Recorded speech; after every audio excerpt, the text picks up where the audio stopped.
Medical information চ্যানেলে আপনাদের সবাইকে ওয়েলকাম বন্ধুরা।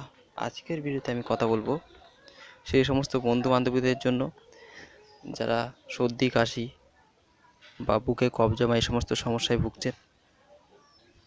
তো তারা এই ভিডিওটা অবশ্যই শেষ পর্যন্ত দেখবে। এই ভিডিওতে আমি কথা বলবো বেনেডারি সিরাপের সম্বন্ধে।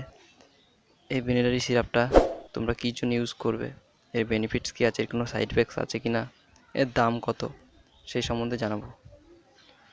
তো বন্ধুরা ভিডিওটি অবশ্যই শেষ পর্যন্ত দেখবে। বন্ধুরা এই বেনেডারি সিরাপটা তোমরা যে কোনো মেডিকেল শপে খুব সহজেই পেয়ে যাবে। এর 50 ml সিরাপের দাম 46 টাকা। তো তোমরা ইউজ করার আগে অবশ্যই ডাক্তারের পরামর্শ নিয়ে ইউজ করবে। এবার আমি বলে দিই বন্ধুরা এটা কী কারণে ব্যবহার করা হয়। যাদের সর্দি কাশির সমস্যা আছে বা বুকে কফ জমে গেছে, অনেক দিনের পুরনো কাশি আছে, তারা এই সিরাপটিকে ব্যবহার করতে পারো। এই সিরাপটি ব্যবহার করলে অনেক পুরনো কাশিও নিমেষের মধ্যে শেষ হয়ে যায়। এছাড়া সর্দি কাশির প্রবলেমও অনেকটা দূর হয়ে যায়।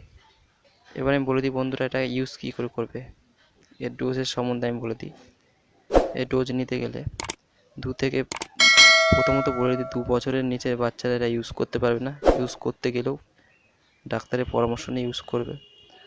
আর 2 থেকে 5 বছরের বাচ্চা ইউজ করলে এটি 2.5 ml করে ইউজ করতে হবে।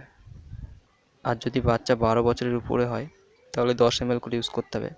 এই সিরাপটিকে দিনে 2 থেকে 3 বার ইউজ করবে, এর বেশি কিন্তু ইউজ করা যাবে না। এবার বন্ধুরা আমি বলে দিই সাইড ইফেক্টস সম্বন্ধে। এই সাইড ইফেক্টস বলতে এই সিরাপটি নেওয়ার ফলে ঘুম ভাব আসতে পারে বা অ্যালার্জির সমস্যা হতে পারে।